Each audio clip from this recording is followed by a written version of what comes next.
People north of Boston are still reeling from dozens of gas-fueled fires that rocked the region yesterday. One person was killed, dozens were injured, and thousands were forced to evacuate after gas line explosions tore through 3 communities.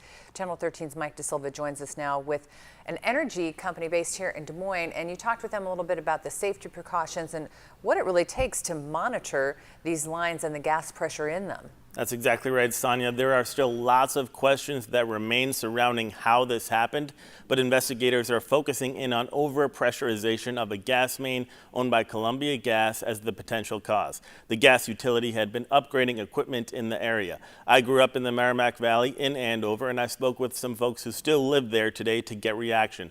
I also spoke with Mid-American Energy here in Iowa about the systems it has in place to protect its customers. People are just kind of frightened and bewildered and hoping that their home isn't next. I mean, all you can hear is helicopters, fire trucks, ambulances everywhere.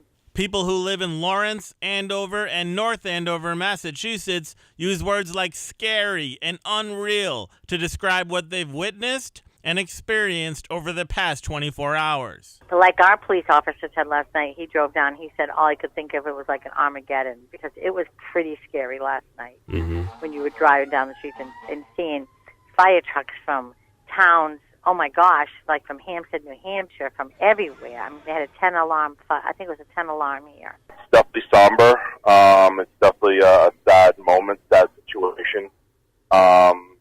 Just people trying to scramble and figure out what the next step is going to be, especially just finding a place to stay. Here in Iowa, people are wondering if something similar could happen here. Natural gas is volatile, and that's why we take so many precautions to ensure that the system is reliable and safe. Jeff Greenwood says Mid-American Energy has a monitoring station in Sioux City that keeps track of its system throughout the state to make sure that the pressure is within limits. If there is something that is out of limit, something such as pressure that's going too high, we have monitoring equipment around the clock that will let us know that something's wrong. We have systems that will kick in if pressure is too high. In addition, we would send out technicians immediately to take a look at the area in question and address whatever needs addressing. Greenwood says Mid-American doesn't expect its customers to have to monitor their gas pressure. Mid-American takes care of that for them. What Mid-American does hope customers will do is let the company know immediately if they suspect a problem. Greenwood says if you smell natural gas, get somewhere safe and call them right away, or call your natural gas provider if you have someone else. It certainly gives us some insight into the ins and outs of this whole business. I mean, you never would have thought something like this would happen. No, something you take for granted. Thank God so few people were injured, yes. considering. Thanks, Mike. Yes.